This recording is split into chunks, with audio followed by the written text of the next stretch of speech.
ਦਰਸ਼ਕੋ break ਤੋਂ ਬਾਅਦ ਤੁਹਾਡਾ ਸਵਾਗਤ ਹੈ ਜੀ। ਡਾਕਟਰ ਸਾਹਿਬ ਸਾਡੇ ਕੋਲ ਪਹਿਲੀ ਈਮੇਲ ਆਈ ਹੈ ਨਾਰਵੇ ਤੋਂ ਅਦਨਾਨ ਜੀ ਦੀ। ਇਹ ਲਿਖਦੇ ਹਨ, ਡਾਕਟਰ ਅਮਰਜੀਤ ਸਿੰਘ ਜੀ ਅਤੇ ਟੀਵੀ 84 ਦੀ ਟੀਮ ਨੂੰ ਸਤਿ ਸ਼੍ਰੀ ਅਕਾਲ ਜੀ। ਸਤਿ ਸ਼੍ਰੀ ਅਕਾਲ। ਮੈਂ ਪਹਿਲਾਂ ਵੀ ਟੀਵੀ 84 ਨੂੰ ਲਿਖਿਆ ਹੈ ਤੇ ਡਾਕਟਰ ਅਮਰਜੀਤ ਸਿੰਘ ਜੀ ਦਾ ਪੱਕਾ ਸਰੋਤਾ ਹਾਂ ਤੇ ਹਰ ਹਫਤੇ ਟੀਵੀ 84 ਦੇ ਸਾਰੇ ਨਵੇਂ ਪ੍ਰੋਗਰਾਮ ਦੇਖਦਾ ਹਾਂ।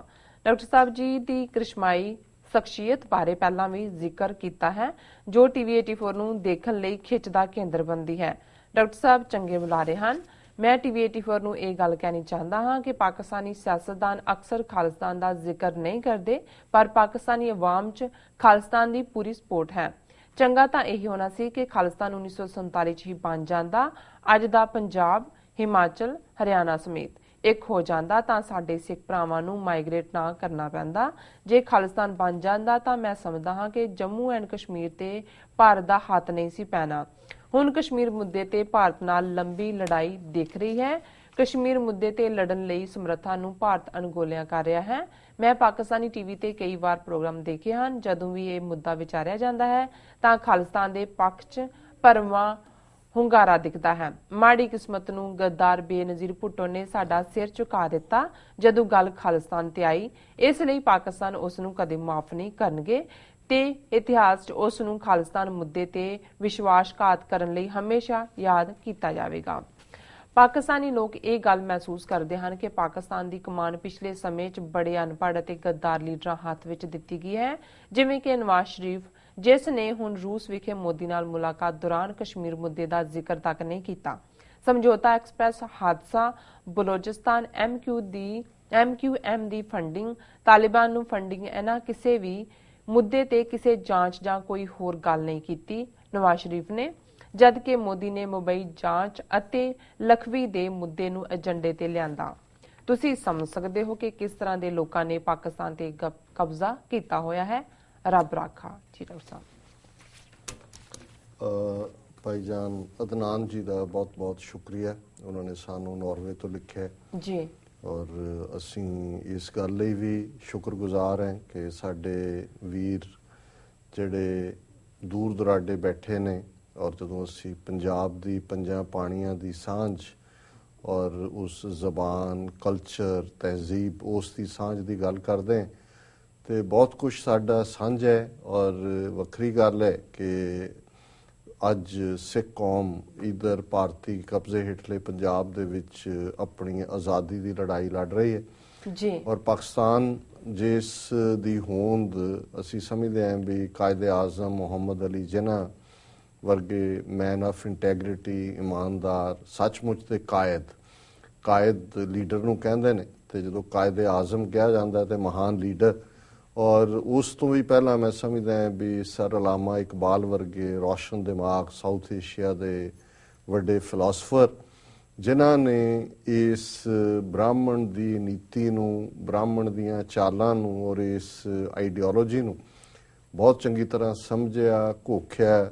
ਔਰ ਫਿਰ ਉਹਨਾਂ ਨੇ ਗਾਂਧੀ, ਨਹਿਰੂ ਵਰਗੇ ਉਹ ਦੰਭੀ ਲੋਕ ਜਿਨ੍ਹਾਂ ਨੇ ਸੈਕੂਲਰਿਜ਼ਮ ਦੇ ਲਬਾਦੇ ਥੱਲੇ ਆਪਣਾ ਹਿੰਦੂਤਵਾ ਏਜੰਡਾ ਅੱਗੇ ਤੋਰਨ ਦਾ ਜਿਹੜਾ ਉਹ ਸੰਕਲਪ ਕੀਤਾ ਹੋਇਆ ਸੀ, ਉਹਨਾਂ ਨੂੰ ਜਦੋਂ ਸਮਝ ਲਿਆ ਤੇ ਉਹਨਾਂ ਨੇ ਆਪਣਾ ਨੇਸ਼ਨ ਲਿਆ, ਬਣਾਇਆ। ਪਰ ਇਹ ਵੀ ਅਫਸੋਸ ਹੁੰਦਾ ਹੈ ਕਈ ਵਾਰ ਕਿ ਔਰ ਮੇਰੇ ਜਿਵੇਂ ਮੈਂ ਆਪਣੇ ਮਿੱਤਰ ਸ਼ੇਖ ਸਾਹਿਬ ਦਾ ਅਕਸਰ ਜ਼ਿਕਰ ਕਰਦਾ ਹੁੰਦਾ, ਉਹ ਕਈ ਵਾਰੀ ਉਦਾਸ ਹੋ ਜਾਂਦੇ ਸੀ, ਕਹਿੰਦੇ ਸੀ ਵੀ ਇਹ ਮੁਲਕ ਬੜੀ ਮੁਹੱਬਤ ਨਾਲ ਬਣਾਇਆ ਸੀ ਜੀ। ਔਰ ਜਦੋਂ ਕਮਜ਼ੋਰੀਆਂ, ਖਾਮੀਆਂ, ਕਰਪਸ਼ਨ ਜਾਂ ਹੋਰ ਇਸ ਕਿਸਮ ਦੀਆਂ ਉਹ ਕਮਜ਼ੋਰੀਆਂ ਸਾਹਮਣੇ ਆਉਂਦੀਆਂ ਤਾਂ ਉਹ ਇਸ ਦੇ ਉੱਤੇ ਜਿਹੜਾ ਅਫਸੋਸ ਵੀ ਕਰਦੇ ਸੀ। ਔਰ ਮੈਂ ਸਮਝਦਾ ਵੀ ਅਦਨਾਨ ਭਾਈਜਾਨ ਨੇ ਬਿਲਕੁਲ ਠੀਕ ਕਿਹਾ ਕਿ ਵੀ ਜੇ 1947 ਚ ਸਾਡੀ ਲੀਡਰਸ਼ਿਪ ਅਹਿਮਕ ਨਾ ਹੁੰਦੀ ਸਿੱਖਾਂ ਦੀ ਜੀ ਤੇ ਉਦੋਂ ਅਸੀਂ ਖਾਲਿਸਤਾਨ ਸਾਡੇ ਦਰਵਾਜ਼ੇ ਤੇ ਦਸਤਕ ਦੇ ਰਹੇ ਸੀ, ਪਰ ਅਸੀਂ ਦਰਵਾਜ਼ਾ ਹੀ ਨਹੀਂ ਖੋਲ੍ਹਿਆ।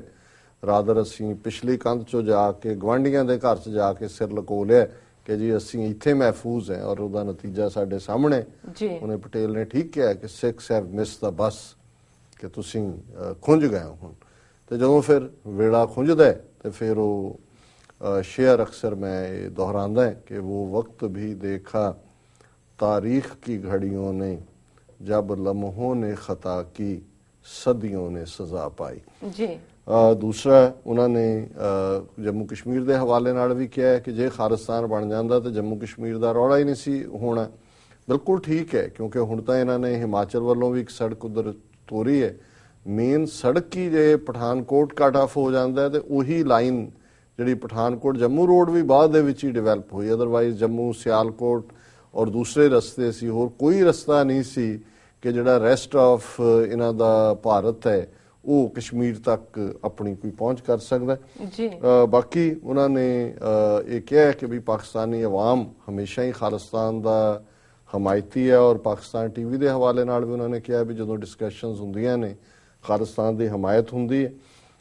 ਇਹ ਠੀਕ ਹੈ ਕਾਫੀ ਹੱਦ ਤੱਕ, ਔਰ ਮੈਂ ਜਿਵੇਂ ਅਕਸਰ ਇਹ ਅੱਗੇ ਵੀ ਕਈ ਵਾਰ ਗੱਲ ਦੁਹਰਾਈ ਹੈ ਕਿ ਜਿੰਨਾ ਪਿਆਰ ਸਿੱਖਾਂ ਨੂੰ ਪਾਕਿਸਤਾਨ 'ਚ ਕੀਤਾ ਜਾਂਦਾ ਹੈ, ਜਿਹੜੇ ਸਿੱਖ ਜਥਿਆਂ 'ਚ ਜਾਂਦੇ ਨੇ ਔਰ ਉਹਨਾਂ ਦੀ ਜਿਹੜੀ ਰਿਪੋਰਟ ਬੈਕ ਹੁੰਦਾ ਉਹ ਸ਼ਾਇਦ ਦੁਨੀਆ 'ਚ ਕਿਤੇ ਵੀ ਨਹੀਂ ਹੈ। ਔਰ ਉਹਦੇ 'ਚ ਵੀ ਔਰ ਇੱਥੇ ਵੀ ਕਈ ਵਾਰ 에ਅਰਪੋਰਟ ਤੇ ਅੱਗੇ ਪਿੱਛੇ ਆਂਦੇ ਜਾਂਦੇ ਕਿਤੇ ਕੋਈ ਬ੍ਰਦਰ ਟੱਕਰੇਗਾ ਪਾਕਿਸਤਾਨੀ ਤੇ ਉਹਦਾ ਜਿਹੜਾ ਥੋੜਾ ਬਹੁਤ ਵੀ ਅਵੇਅਰ ਆ ਉਹ ਕਹੇਗਾ ਜੀ ਖਾਲਿਸਤਾਨ ਕਦੋਂ ਬਣਾ ਰਹੇ ਹੋ, ਔਰ ਉਹ ਸਿੱਖਾਂ ਦੇ ਨਾਲ ਹਮੇਸ਼ਾ ਹਮਦਰਦੀ ਦਾ ਇਜ਼ਹਾਰ ਕਰਨਗੇ ਜੀ।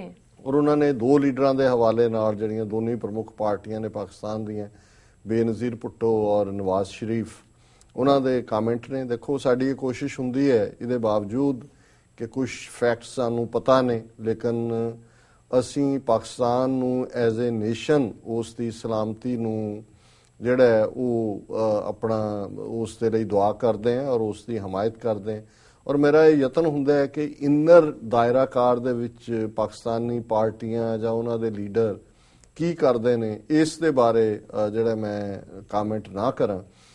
ਲੇਕਿਨ ਇਹਦੇ 'ਚ ਕੋਈ ਸ਼ੱਕ ਨਹੀਂ ਹੈ ਕਿ ਵੀ ਬੇਨਜ਼ੀਰ ਭੁੱਟੋ ਜਿਹੜੀ ਅਦਰਵਾਈਜ਼ ਬੜੀ ਕੈਰਿਜ਼ਮੈਟਿਕ ਲੇਡੀ ਸੀ, ਬੜੀ ਈਵਨ ਪੋਲੀਟੀਕਲ ਅਰੀਨਾ 'ਚ ਬਹਾਦਰੀ, ਜਦੋਂ ਕਿ ਜ਼ਿਆਉਲ ਹਕ ਦੇ ਜ਼ਮਾਨੇ 'ਚ ਉਹ ਗਈ ਤੇ ਉਹ ਸ਼ਾਇਦ ਹਬੀਬ ਜ਼ਾਲਬ ਦੀਆਂ ਹੀ ਲਾਈਨਾਂ ਨੇ, ਸ਼ਾਇਦ ਮੈਂ ਪੂਰਾ ਕਰੈਕਟ ਤਾਂ ਨਾ ਕੋਟ ਕਰ ਰਿਹਾ ਹਾਂ, ਜਦੋਂ ਉਹਨੇ ਕਿਹਾ ਕਿ बड़े बड़े जर्नैल करनैल कांप रहे हैं, एक निहत्ती लड़की से, वेरी करेजियस। लेकिन ਜਿਹੜਾ ਉਹਨਾਂ ਦੀ ਆਪਣੀ ਮੌਤ ਤੋਂ ਪਹਿਲਾਂ ਉਹਨਾਂ ਨੇ 2-3 ਦਿਨ ਪਹਿਲਾਂ ਇੱਕ ਇੰਡੀਅਨ ਟੀਵੀ ਨੂੰ ਵੀ ਇੰਟਰਵਿਊ ਦਿੱਤਾ ਹੈ ਜਿਹਦੇ 'ਚ ਉਹਨਾਂ ਨੇ ਕਿਹਾ ਜੀ ਦੇਖੋ ਅਸੀਂ ਤਾਂ ਰਾਜੀਵ ਗਾਂਧੀ ਦੇ ਨਾਲ ਪ੍ਰੋਮਿਸ ਪੁਗਾਇਆ ਸਿੱਖ ਇੰਸਰਜੈਂਸੀ ਨੂੰ ਖਤਮ ਕਰਨ ਦਾ, ਲੇਕਿਨ ਉਹਨਾਂ ਨੇ ਜਿਹੜਾ ਉੱਥੋਂ ਸਿਆਚਨ ਤੋਂ ਫੌਜ ਨਹੀਂ ਕੱਢੀ ਔਰ ਹੀ ਡਿਡਨਟ ਕੀਪ ਹਿਜ਼ ਵਰਡ।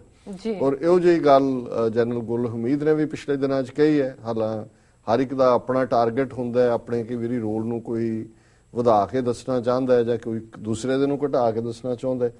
ਹਾਂ ਇਹ ਠੀਕ ਹੈ, ਨਵਾਜ਼ ਸ਼ਰੀਫ ਬੇਸ਼ੱਕ ਅਸੀਂ ਇਹਨਾਂ ਦਾ ਜਿਹੜਾ ਖਾਸ ਤੌਰ ਤੇ ਪਾਕਿਸਤਾਨ ਦੇ ਵਿੱਚ ਸਿੱਖ ਗੁਰਦੁਆਰਾ ਪ੍ਰਬੰਧਕ ਕਮੇਟੀ 1998 ਦੇ ਦੌਰ 'ਚ ਬਣਾਉਣਾ ਜਾਂ ਜਦੋਂ ਮੁਸ਼ਰਫ ਈਰਾ 'ਚ ਇਹਨਾਂ ਨੂੰ ਕੈਦ ਵੀ ਕੀਤਾ ਗਿਆ, ਕਿਵੇਂ ਈਵਨ ਇਹਨਾਂ ਦੇ ਪਿੰਡ ਦੇ ਲੋਕਾਂ ਨੇ ਅਖੰਡ ਪਾਠ ਕੀਤਾ। ਔਰ ਦੂਸਰਾ ਪਰ ਮੈਨੂੰ ਇਹ ਲੱਗਦਾ ਹੈ ਕਿ ਜਿਸ ਕਿਸਮ ਦਾ ਇੰਡੀਅਨ ਇਸ ਵੇਲੇ ਐਗਰੈਸਿਵ ਉਹਨਾਂ ਦੀ ਡਿਪਲੋਮੇਸੀ ਹੈ, ਹਿੰਦੂਤਵਾ ਦਾ ਏਜੰਡਾ ਹੈ, ਉਹਦੇ ਥੱਲੇ ਜਿਹੜੀ ਪ੍ਰੈਜ਼ੈਂਟ ਪਾਕਿਸਤਾਨ ਦੀ ਸਰਕਾਰ ਹੁਣ ਥੋੜੇ ਦੰਦ ਤਾਂ ਕੱਢ ਰਹੇ ਨੇ, ਲੇਕਿਨ ਜਿਵੇਂ ਐਗਰੈਸਿਵਲੀ ਇਹਨਾਂ ਨੂੰ ਕਾਊਂਟਰ ਕਰਨਾ ਚਾਹੀਦਾ ਹੈ ਉਹ ਸਟ੍ਰੈਟਜੀ ਲੈਕਿੰਗ ਰਹੀ ਹੈ। ਔਰ ਇਹ ਜਿਹੜੀ ਲੇਟੈਸਟ ਰੂਸ ਦੇ ਵਿੱਚ ਸਾਈਡਲਾਈਨਸ ਦੇ ਉੱਤੇ ਹੀ ਮਿਲੇ ਮੋਦੀ ਤੇ ਇਹ, ਔਰ ਜਿਹੜੀ ਫਾਈਨਲ ਸਟੇਟਮੈਂਟ ਆਈ ਬੇਸ਼ੱਕ ਉਸ ਨੂੰ ਸਰਤਾਜ ਅਜ਼ੀਜ਼ ਜਿਹੜੇ ਐਡਵਾਈਜ਼ਰ ਨੇ ਪਾਕਿਸਤਾਨੀ ਪ੍ਰਾਈਮ ਮਿਨਿਸਟਰ ਦੇ, ਉਹਨਾਂ ਨੇ ਬਾਅਦ ਦੇ ਵਿੱਚ ਉਸ 'ਚ ਅਮੈਂਡ ਵੀ ਕੀਤਾ ਕਿ ਕੋਈ ਇੰਡੀਆ ਨਾਲ ਡਾਇਲੌਗ ਐਸਾ ਨਹੀਂ ਹੋ ਸਕਦਾ ਜਿਹਦੇ 'ਚ ਕਿ ਕਸ਼ਮੀਰ ਦਾ ਜ਼ਿਕਰ ਨਾ ਹੋਏ। ਪਰ ਇਹ ਇੱਕ ਫੈਕਟ ਹੈ ਕਿ ਉਸ ਜੁਆਇੰਟ ਕਮਿਊਨੀਕੇਸ਼ਨ ਦੇ ਵਿੱਚ ਮੋਦੀ ਨੇ ਤਾਂ ਮੁੰਬਈ ਔਰ ਲਖਵੀ ਇਸ਼ੂ, ਲਖਵੀ ਈਵਨ ਚੀਨ ਤੱਕ ਵੀ ਪਹੁੰਚ ਕੀਤੀ ਕਿ ਜੀ ਤੁਸੀਂ ਕਿਉਂ ਵੀਟੋ ਕੀਤਾ, ਪਰ ਉਧਰ ਜਿਹੜਾ ਪਾਰਟ ਹੈ ਕਸ਼ਮੀਰ ਵੀ ਮਾਈਨਸ ਸੀ, ਇੰਡੀਆ ਦਾ ਰੋਲ ਸਮਝੌਤਾ ਐਕਸਪ੍ਰੈਸ ਕੀ ਹੈ ਔਰ ਕਿਵੇਂ ਬਲੋਚਿਸਤਾਨ 'ਚ ਇੰਟਰਫੀਅਰ ਕਰ ਰਿਹਾ ਜਾਂ ਦੂਸਰੇ 'ਚ ਕਰ ਰਿਹਾ।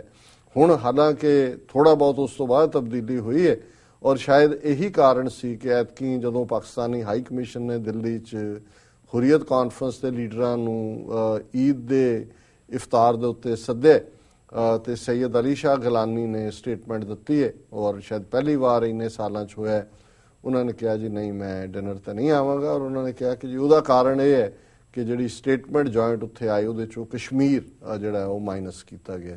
ਸੋ ਅਸੀਂ ਸੈਯਦ ਅਲੀ ਸ਼ਾਹ ਗਿਲਾਨੀ ਨੂੰ ਹਮੇਸ਼ਾ ਹੀ ਇੱਕ role model, man of integrity ਔਰ ਸਟੇਟਸਮੈਨ ਲਾਈਕ ਕਸ਼ਮੀਰੀਆਂ ਦਾ ਲੀਡਰ ਦੇਖਦੇ ਹਾਂ। ਤੇ ਜੇ ਉਹ ਹਰਟ ਹੋਏ ਨੇ ਇਸ ਮਾਮਲੇ 'ਚ ਔਰ ਹਮੇਸ਼ਾ ਹੀ ਉਹ ਪਾਕਿਸਤਾਨ ਦੇ ਹਮਾਇਤੀ ਨੇ, ਤੇ ਫਿਰ ਮੈਂ ਸਮਝਦਾ ਹਾਂ ਵੀ ਇਹ ਲੈਪਸ ਹੋਇਆ ਇਹਨਾਂ ਤੋਂ।